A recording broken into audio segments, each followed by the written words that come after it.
L'épisode 28 de la saison 4 de l'attaque des Titans servira de conclusion parfaite avant que le grand terrassement ne passe véritablement à l'attaque.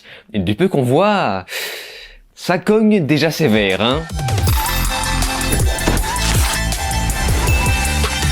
Salut à tous, c'est Vince, alias Amir Game, on se retrouve une dernière fois sur la deuxième partie de la saison 4 de l'attaque des Titans. Donc comme je le rappelle à chaque fois, je n'ai pas lu les mangas et je souhaite découvrir la fin comme je l'ai découverte, c'est-à-dire en version animée. Et pour les nouveaux arrivants, comme à chaque fois je les reporte sur ma playlist consacrée à cette série, notamment ma première vidéo où je donne mon avis sans spoilers. Enfin, je dis ça à chaque fois, mais j'oublie de dire que mon avis évolue quand même énormément au fur et à mesure des épisodes. Enfin bref, comme d'habitude, je vais spoiler dans cette nouvelle vidéo, mais avant d'aller plus loin, je le précise comme il s'agit du dernier épisode de la deuxième partie, et que je n'en referai pas avant un petit moment, probablement un an, et bien j'invite tous ceux qui m'ont suivi depuis le début à s'abonner à ma chaîne YouTube, mais également cliquer sur la cloche, sinon ça ne sert à rien, et surtout me rejoindre sur les réseaux sociaux, Twitter, Facebook, TikTok, Instagram, etc. Tous les liens sont dans la description.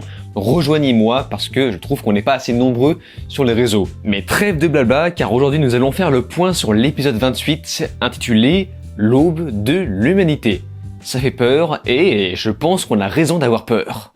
Comme convenu, le bataillon parvient bien à arriver à destination au continent de Mars afin de se rendre à la résidence Azumabito, mais pas dans la temporalité qu'on imagine. En effet, il s'agit en fait d'un flashback puisqu'on revoit Eren plus jeune avec les cheveux courts parmi l'équipe. Ils sont là pour établir un projet de relation amicale extérieure. Pour ce, ils vont devoir s'entretenir avec l'association pour la protection du peuple d'Ymir. Mais leur plan ayant échoué, on comprend que le comportement d'Eren a changé depuis ce moment-là. Et c'est ainsi que l'épisode se conclut sur l'apéritif du grand terrassement, des titans colossaux si nombreux qu'ils en deviennent littéralement inarrêtables. Et pour un apéro, je peux vous garantir que ça fait quand même sacrément bobo.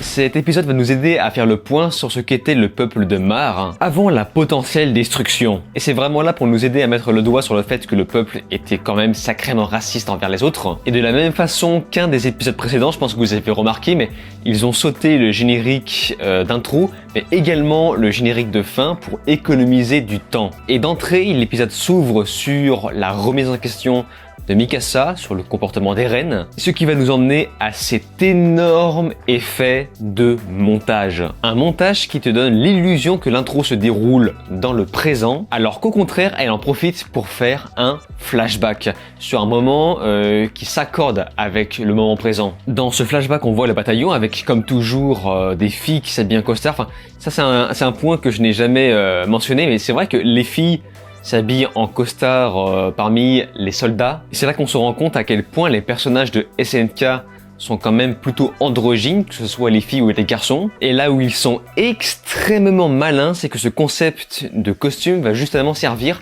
à nous induire en erreur sur un point, celui de Sacha et de Gabi. Ces petits coquins vont se servir du fait que Gabi ressemble à Sacha pour nous induire en erreur sur ce passage. Parce qu'au début on se dit, mais attends, mais c'est bizarre parce que certes, c'est un flashback, mais pourtant, j'ai vu Gabi. Et putain, mais non, c'est Sacha.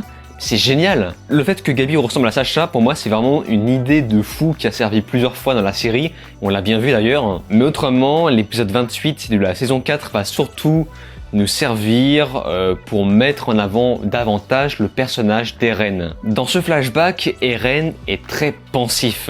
Ils ont appuyé sur ce détail pour nous montrer que c'est pendant cette période que Eren a commencé à établir son plan de destruction. Du moins, c'est à peu près à ce moment que son plan a commencé à merger, où il a commencé à se faire des réflexions, et pour ce, l'épisode va nous mettre le doute sur ses intentions, puisque pour l'instant, il a l'air d'éprouver de la pitié pour les autres peuples. Je pense par exemple au moment où il pose son regard sur l'enfant. Le fait qu'on les voit tous faire la fête est extrêmement important pour qu'on comprenne mieux l'évolution du comportement du personnage. Tout ce passage va automatiquement renvoyer Eren sur son propre passé. Eren Yeager est décidément un personnage bien ambigu. Et c'est pour ça qu'on a autant de plans sur son regard évasif, un peu distrait. Et n'oublions pas que c'est Mikasa qui narre l'épisode. Elle va nous expliquer que c'est l'échec de la négociation de paix avec le peuple de Mar qui a apparemment transformé le comportement d'Eren. Mais sans vraiment savoir que c'est surtout l'assaillant qui a joué un rôle dans les actes d'Eren. Enfin bref, je trouve qu'on ne se fout toujours pas trop de notre gueule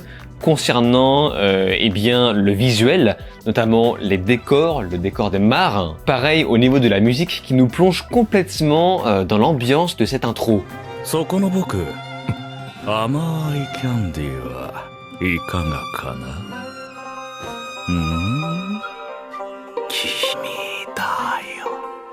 Mais étonnamment, je ne m'attendais pas à ce type d'épisode pour conclure la partie 2. Finalement, l'épisode 28 est un bilan complet sur les intentions d'Eren, que ce soit avec son comportement ou encore sa relation avec Historia. Le fait qu'il se fasse manipuler par l'assaillant, qu'il se perde complètement dans ses objectifs consistant à protéger ses amis. Donc oui, certes, il fallait protéger, mais jusqu'au bout, et jusqu'au bout, c'est pas toujours beau à voir. Donc il va jusqu'à se charcuter, donc oui, il va les protéger quel qu'en soit le prix. Mais surtout, je retiens ce final magnifique avec un des meilleurs thèmes musicaux du titre.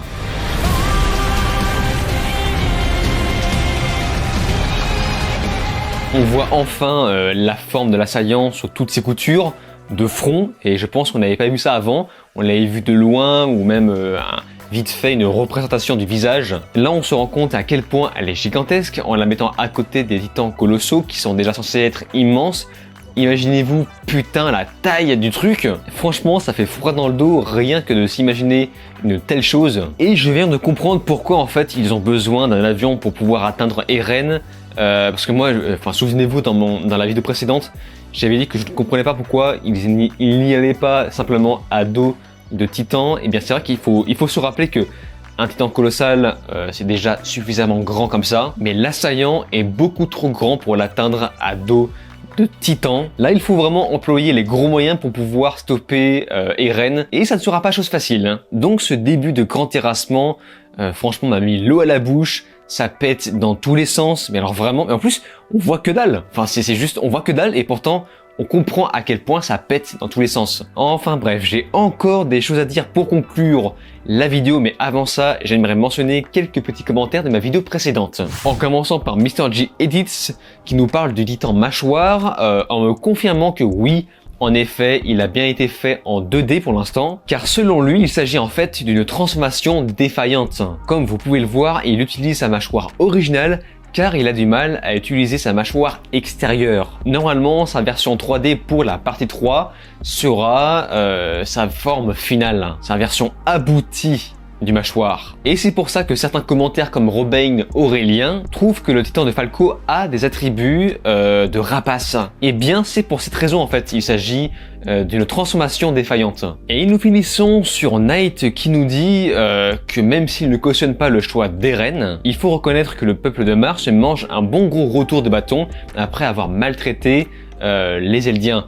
Et d'ailleurs, mais c'est ouf que tu dis ça, parce qu'en fait, l'épisode 28 nous refait le point sur ça, nous remontre bien à quel point ils étaient rongés par la rage, la haine envers les autres, justement à cause de cette histoire d'ancêtres. Donc oui, on ne cautionne pas ça, le choix d'Eren, mais c'est vrai que c'est quand même un gros retour de bâton. Voilà, en tout cas, j'ai adoré cet épisode, que ce soit pour la narration, la thématique choisie, la conclusion d'Eren pour finir sur le grand terrassement. Je pense que la suite sera un véritable massacre du début à la fin. Et là, je pense que vous vous posez la question, est-ce qu'il y aura une partie 3 ou un film? Alors c'est officiel, je me suis renseigné, les producteurs sont sortis de l'ombre, mais il n'y aura pas de film. En revanche, il y aura bel et bien une partie 3 pour 2023, donc j'imagine que ça sortira d'ici début 2023, à peu près la même période qu'aujourd'hui. Et finalement, avec du recul, je trouve que c'est une bonne nouvelle. C'est vrai qu'on aurait aimé avoir une conclusion sur grand écran, mais c'est quand même mieux de finir l'histoire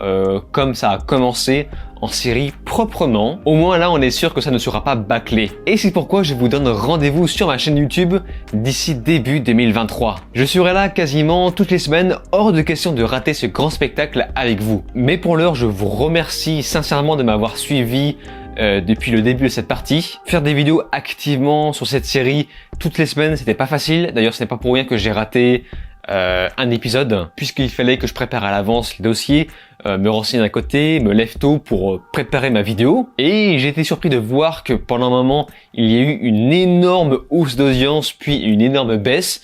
Et je pensais pas que la série était capable de ça. C'est la première fois que je vois ça en fait, hein. C'est la première fois que je vois une audience bouger autant sur une série. Et j'espère voir un pic d'audience aussi gros pour l'année prochaine. Et franchement, c'était cool de voir des gens échanger sur le sujet. Calmement, franchement je pense que les gens qui me suivent sur l'attaque des Titans sont clairement les plus calmes et les plus posés. Et c'est pourquoi, comme c'est le dernier épisode de la partie 2, je vous invite une nouvelle fois à vous abonner à ma chaîne YouTube et surtout cliquer sur la cloche et me rejoindre sur les réseaux sociaux. Encore une fois, tous les liens sont dans la description. N'hésitez surtout pas à me rejoindre, comme ça vous êtes sûr de ne rien manquer pour la partie 3 de l'attaque des Titans. Sur ce, on se laisse ici, n'oubliez pas de liker. Je vous dis alors ciao et à la prochaine.